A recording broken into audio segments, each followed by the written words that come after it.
Hello, we're going to be reading the next chapter of Esperanza Rising.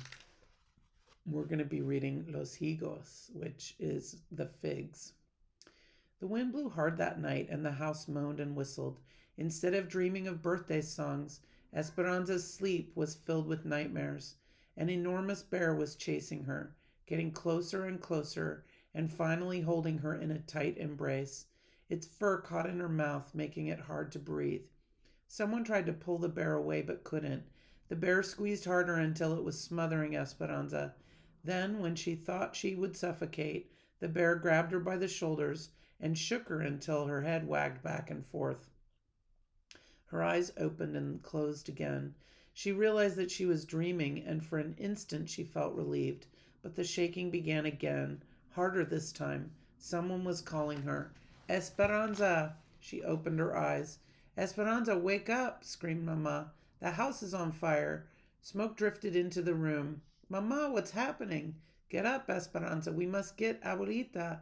Esperanza heard Alfonso's deep voice yelling from somewhere downstairs.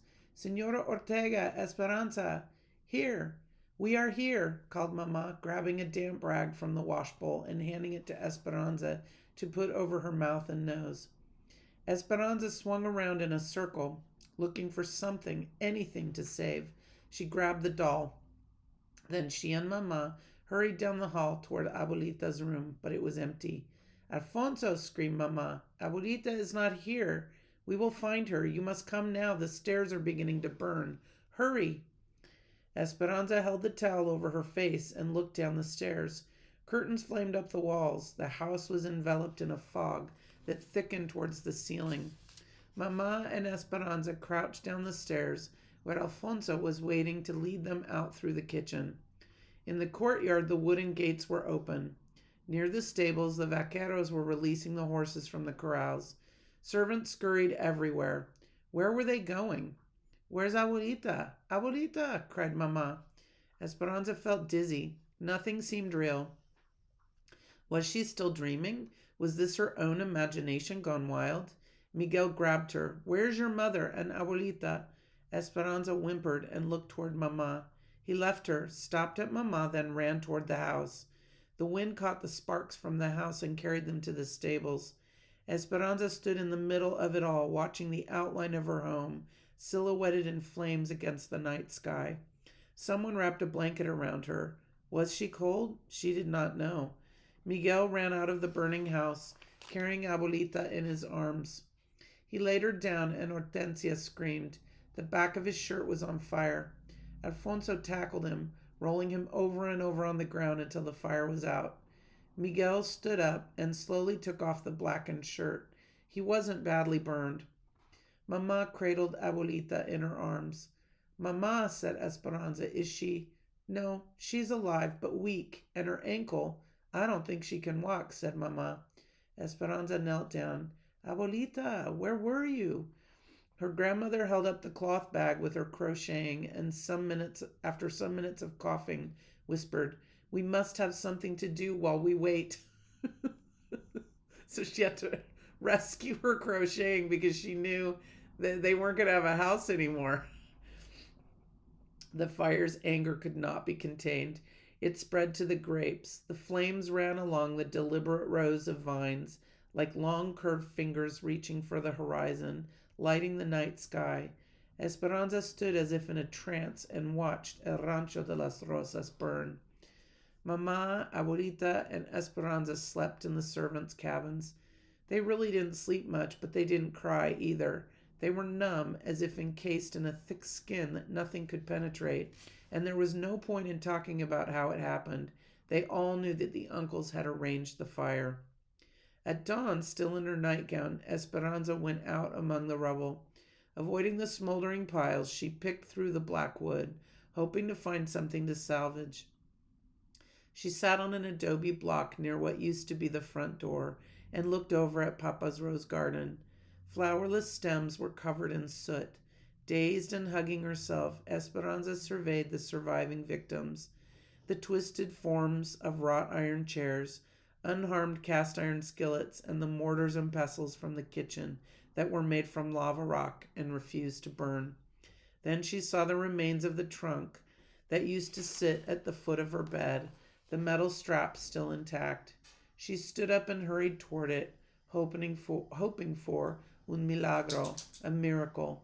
She looked closely, but all that remained were black cinders. Esperanza saw her uncles approaching on horseback and ran to tell the others. Mamma waited on the steps of the cabin with her arms crossed, looking like a fierce statue. Alfonso, Hortensia, and Miguel stood nearby. Ramona, said Tio Marco, remaining on his horse. Another sadness in so short a time. We are deeply sorry.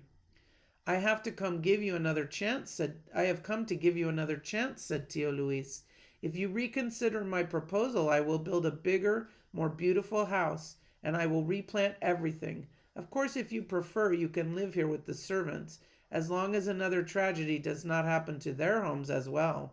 There is no main house or fields where they can work. So you see that many people's lives and jobs depend upon you. And I am sure that you want the best for Esperanza, do you not? Mamma did not speak for several moments. She looked around at the servants who had gathered. Now her face did not seem so fierce, and her eyes were damp. Esperanza wondered where the servants would go when Mamma told Tio Luis no. Mamma looked at Esperanza with eyes that said, "Forgive me." Then she dropped her head and stared at the ground. "I will consider your proposal," said Mamma. Tio Luis smiled. "I am delighted. I have no doubt that you will make the right decision. I will be back in a few days for your answer." "Mamma, no," said Esperanza. She turned to Tio Luis and said, "I hate you." This is like a novella now. "I hate you." Tio Luis ignored her. "And Ramona, if Esperanza is to be my daughter, she must have better manners. In fact, today I will look into boarding schools where they can teach her to act like a lady." Then he turned his horse, dug his spurs into the animal, and rode away. Esperanza began to weep. She grabbed Mamma's arm and said, "Why? Why did you tell him that?" But Mamma was not listening to her. She was looking up as if consulting the angels. Finally she said, "Alfonso, Hortensia, we must talk with Abuelita, Esperanza, and Miguel. Come inside. You are old enough to hear the discussions." But Mamma took Esperanza by the shoulders and faced her. "Mija, my daughter, do not worry. I know what I am doing." Dun, dun, dun. So I'm going to record the second part because this tends to freeze. It's already frozen once. It only likes to record little short segments. All right, so thank you for joining me, and get ready to play part 2 in a minute.